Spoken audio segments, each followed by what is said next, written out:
Hello everyone, Kayla here, and this is What the Kink, a natural hair channel where I share my personal hair journey and tips, tricks, and product reviews to help you with your own. So if any of that sounds interesting, go ahead and hit the subscribe button and tap the bell for notifications.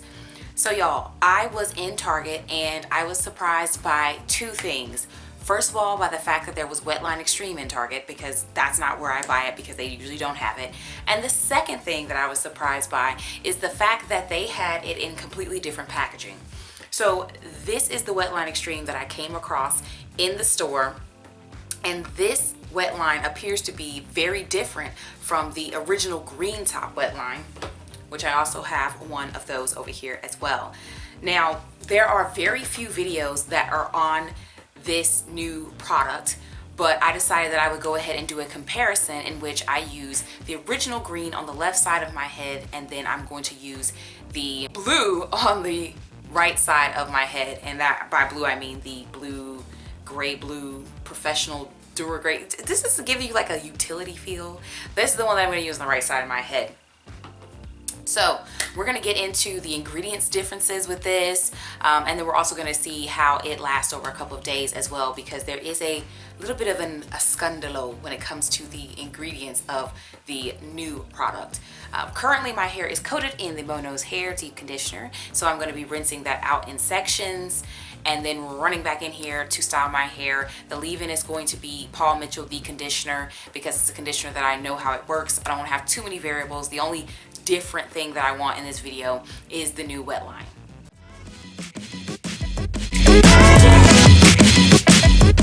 And I am back. The left side of my head was styled with the formula that we all know and love, because we've seen that before. I'm not finna waste time or camera footage filming something that y'all already know. So this right side, I have gone ahead and rinsed this section and applied the leave-in conditioner, which again was Paul Mitchell the conditioner, and it's ready to be styled. I do have a spray bottle since I'm not standing in the shower, which is what I would normally do.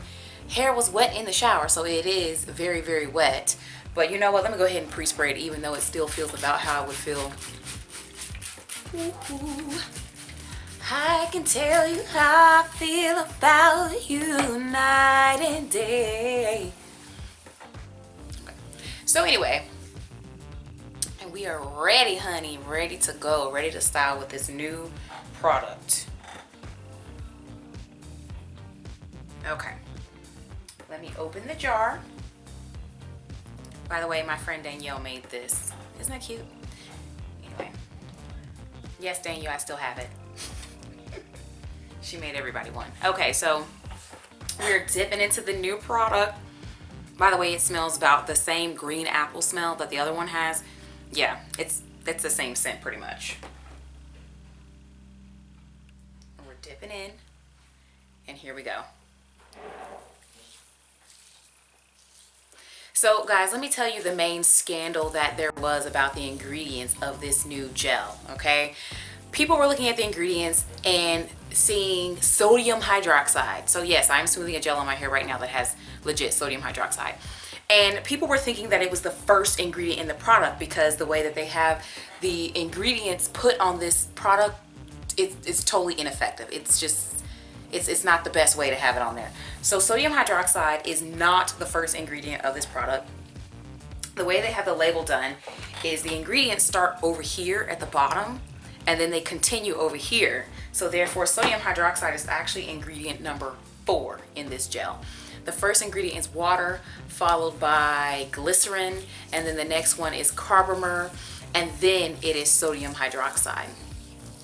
Already I'm kind of feeling like this gel is a little bit more wet feeling than the other one, which is interesting because carbomer is up higher, which is a thickener. But yeah, this feels like really wet.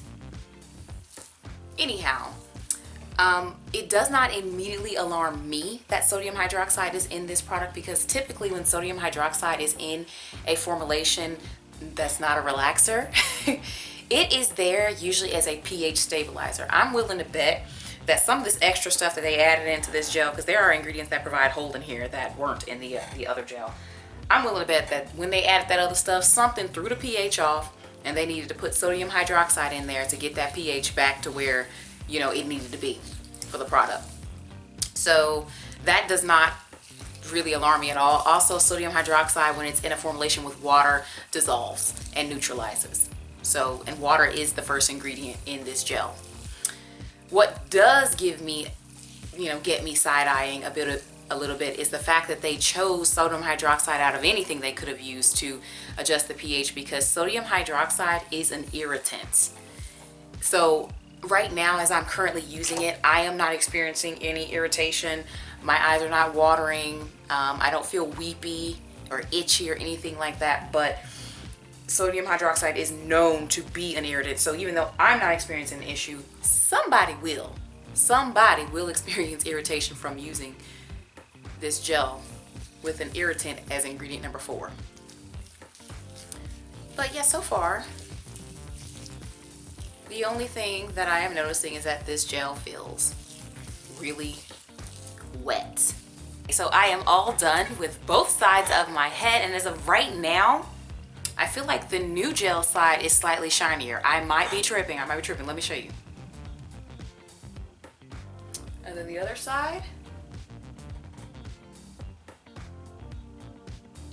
I think they're going to deliver the same level of definition. I don't think there's a difference much in hold, but I can't tell that right now.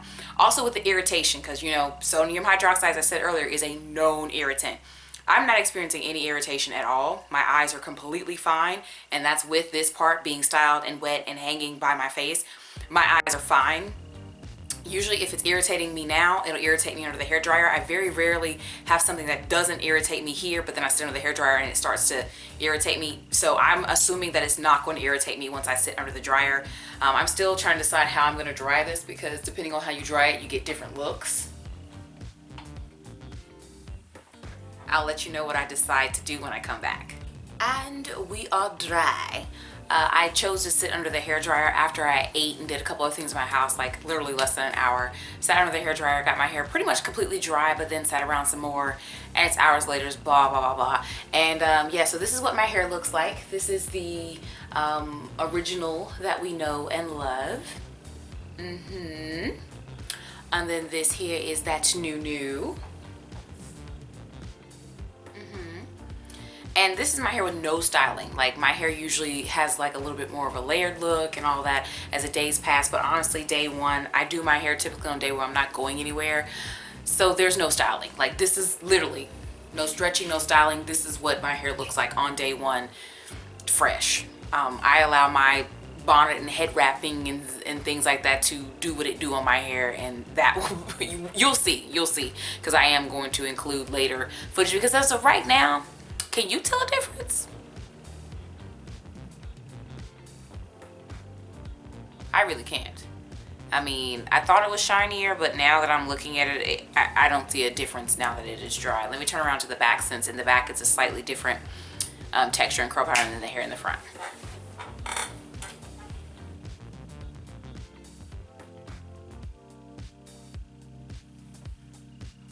Yeah.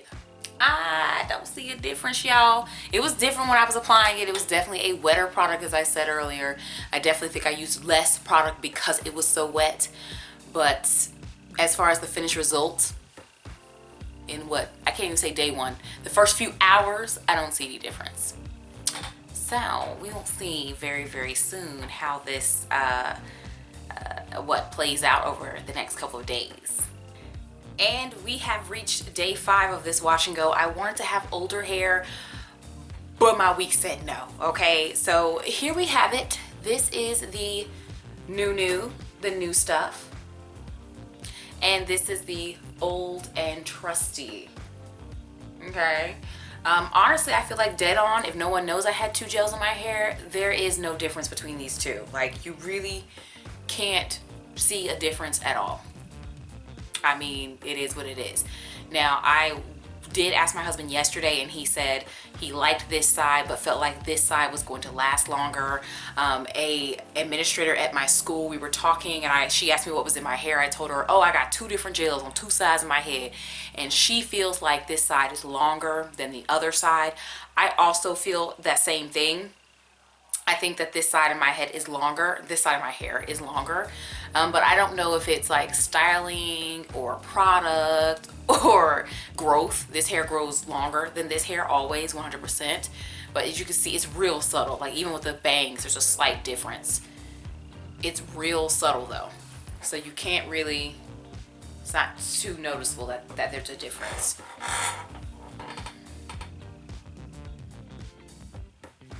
And I think there's starting to be a little bit more volume like inside the roots at this point on this side than there is over here. But this, no mistake about its volume, because I have afro textured hair, there's gonna be volume, okay? So here is my like final sentence summary here, which probably won't be a sentence, but I feel like give it a try. I think there may be more shine and more elongation, but it is so subtle of a difference that if you have like 5 buckets of the original gel laying around, don't go out and feel pressed to get this. Like, go get this when you run out of what you already got, because it's really not that big of a difference. I don't know, can you guys tell? Thank you guys anyway for watching this video. Definitely leave comments down below, give the video a thumbs up, subscribe if you haven't already, and then stay tuned to the end screen. There's some other videos in there that you might want to check out.